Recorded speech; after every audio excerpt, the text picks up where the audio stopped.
I initially set this SPS dominated tank up in the summer of 2018 and I shut it down a couple of weeks ago at the start of 2024, and as we all know, you never stop learning in reef keeping, so today I'll share 7 lessons I learned from running this tank long term. First up is how I avoided the ugly stage.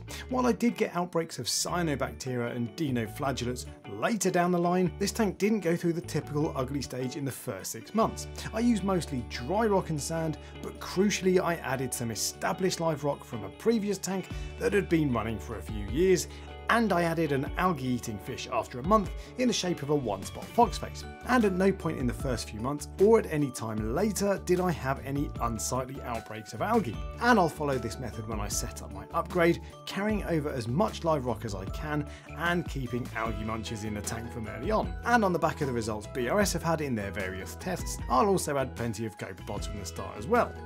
Next up is a practical tip in that Vaselining your cabinet hinges to prevent rust really does work.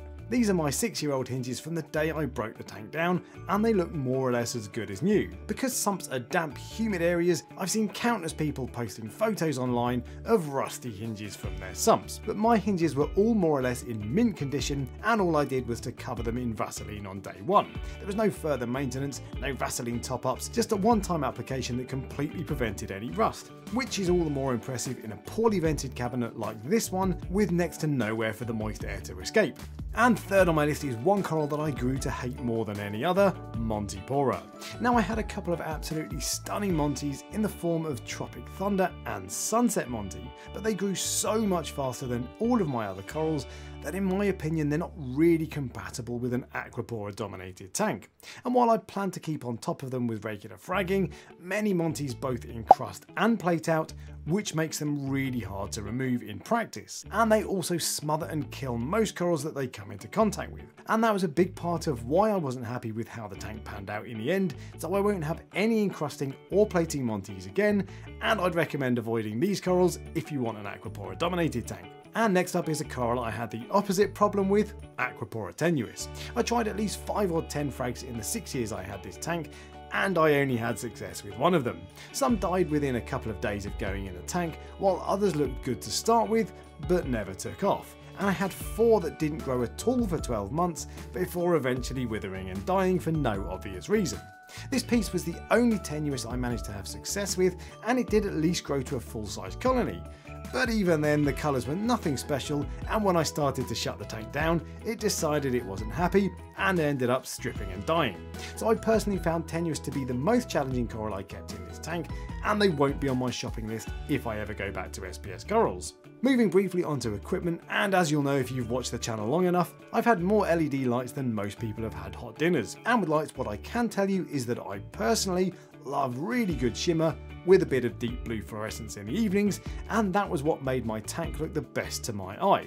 But with regard to the corals, I didn't notice any significant difference between any of the lighting brands I went for in terms of health and growth. So while I'd love to tell you that one brand in particular is simply the best, that hasn't actually been my experience, and having tried LEDs from Radion, Kessel, Reef Factory, Reef Bright, Orphec and Evergrow, your choice of the brand of light you choose is not going to have a significant impact on your reef tank, and instead you should focus on what you do with the light. And the one thing I did get right on all my lighting setups was having full coverage across the entirety of the tank, with the lights raised about a foot off the water surface, which absolutely did improve the way my corals looked, and which meant I had very little shading, so my SPS corals grew really healthily. And on that point in terms of flow, while I didn't like the way the tank looked with power heads at both ends, having 2 MP40s at either end of the tank made for excellent flow in this tank with very few flat spots, and it gave me really natural, even growth patterns in all of my acros. And the penultimate and perhaps most important lesson I learned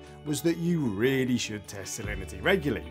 Now in the past I've tested salinity perhaps every few months on the basis that it should look after itself with an auto top off and regular water changes, but salinity was the one parameter that caused me more problems than any other with this tank, especially as it got older. While I used Kalkwasser to replenish part of the calcium and alkalinity my corals consumed, the bulk of the work was always done by 2-part dosing, and 2-part dosing will slowly increase your salinity over time, which you can of course adjust for if you're testing regularly, but that was also compounded by a failing of my salinity tester. For for the last 18 months or so, I switched from using an optical refractometer to the digital HANA salinity tester, which is a conductivity meter. But I found it drifted really quickly and that I had to calibrate it every single time I used it, and even then I eventually found that it would consistently read high even immediately after calibration. So while I thought my salinity was 35 parts per thousand, it was actually 37 parts per thousand. So I now test salinity regularly on my other tanks, and I use either an optical or digital refractometer, which I found much more reliable than the digital conductivity pen. And the final lesson this tank taught me was that if you have purple bird wallpaper behind a beautiful reef tank, people will rip the piss out of you. No matter what's been going on in the tank, the single most regular comment I get is about the state of the wallpaper that you can see through the tank. And I get it, the wallpaper isn't exactly to everyone's taste, and it's the one thing that stands out the first time you see this tank. But to be honest, I didn't ever notice it myself, so it was never a distraction for me personally, and actually I thought the best thing about this tank was how bright it looked as a result of having a clear pane of glass at the back as well at the front. However, the wallpaper will be going as part of a redecoration I'm doing now the tank is gone. And the next tank won't be a peninsula up against a wall like this, it will be a traditional tank with a black background, which means I'll have to work out new ways to attract comments to boost the YouTube algorithm. Now, planning is well and truly underway for the upgrade, and it will be here in about a month's time. And while this is a relatively short list of things I've learned, I'll be sharing much more as I set up the upgrade, so make sure you like and subscribe if you want to follow my journey into LPS corals. And if you've got any questions, leave them in the comment section below. And until next time, happy reefing.